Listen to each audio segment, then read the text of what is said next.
Hey guys, welcome to Something to Talk About. I'm your host, Morgan Avery McCoy. I want to welcome those of you who are new to the Morgan Avery McCoy mailing list. Thank you for joining. And for those of you who've been on the list, I apologize because I know I'm supposed to send this video out at the first of every month. But we went on our national college tour. We've been super busy. Been to Texas for 2 weeks, in Florida. Now we're here in Georgia. So we're here in Macon, Georgia, about to do the show tomorrow at Middle Georgia State. And we've been to some amazing college campuses, met some phenomenal students, great student activities coordinators, and various community members who came out to see the show. Very excited, got some really great news. I actually have been nominated and won the Cultural Artist of the Year Award for APCA for 2015, so I'm very, very excited about that. They're having the big banquet in March in Jacksonville, Florida, and I got the email a couple of days ago, so it's very humbling, and I'm just super, super honored to be given that award. And so thank you to all of you who voted for me. And also some other great news. Mr. Lou Gossett Jr., Academy Award winner, phenomenal actor and philanthropist and activist. He is actually the travel sponsor for our national college tours. You all know we're going to 30 colleges throughout the country. And because of him and the E-Racism Foundation, we're able to get to those places. And so I just want to thank Mr. Gossett. And I really challenge all of you. I know you're supporting me. I really encourage you to check out the E-Racism Foundation website. It's www.eracismfoundation.org, and really looking at how we as a community can really erase racism here in our nation. It's a phenomenal project, and I'm just honored to be one of the ambassadors and be able to promote it for Mr. Gossett. I also just, for our Something to Talk About Nugget of the Day, I just finished doing the show in Cochran, Georgia. And this time when I did the Rosa Parks character, it resonated with me even more than normal. I went to the Rosa Parks Museum. It was just an amazing experience. But the line that I say in the show, I say that, the choices that you make, it might not be the most lucrative. It might not get the applause that you think you deserve. But it's something about knowing that when you stand before God and the people your decisions affect the most, knowing that you did the right thing. I know that's a lot, but the main point is that, a lot of times we focus on catching the money, catching the applause, the fame, the fortune, and that's what we're looking for. But Rosa Parks made a stance that didn't cause her to become rich.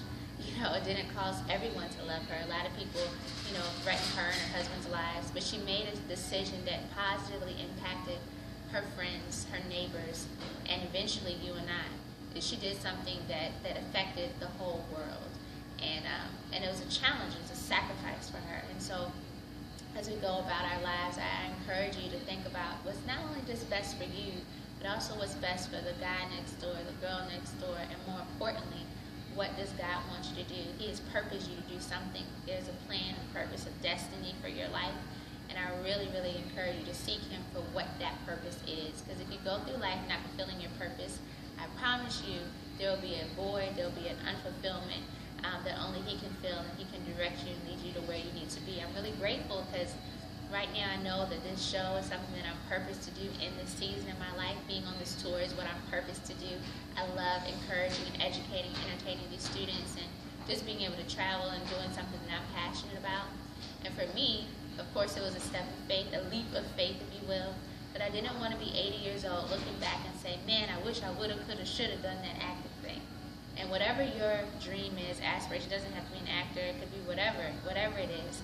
I challenge you to go for it, to seek your purpose, and go for it with all force. Never give up.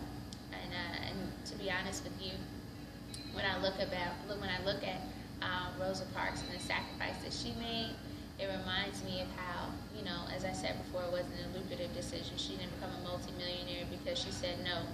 In fact, she actually lost money because she said no, which was a sacrifice, but she did it, to help us. And so as we're making decisions to help other people, we got to think about the one who made the ultimate sacrifice, and that's Jesus Himself. And He, of course, who wants to be tortured? Who wants to have, somebody beating them and nails being put through their hands? Who wants that? Nobody volunteered to say, hey, me. But He did that because He wanted. He thought about you. He thought about me. And when He died, He rose again with all power and authority so that we could have a relationship with God. He made that sacrifice for you and me. He loved us that much. That's amazing. I know we have Black History Month. I know we have Martin Luther King Day, and we celebrate these men and women who've done great things. And I'm not trying to take anything away from them. But the ultimate one who made the best, greatest sacrifice that provided us with what we really need is Jesus himself. And so when we think about what he did, the sacrifice he made, that's definitely something to dance about. That's something to sing about. And yeah, there's something to talk about. Keep talking about him. God bless you, and I will keep you posted about where we'll be next.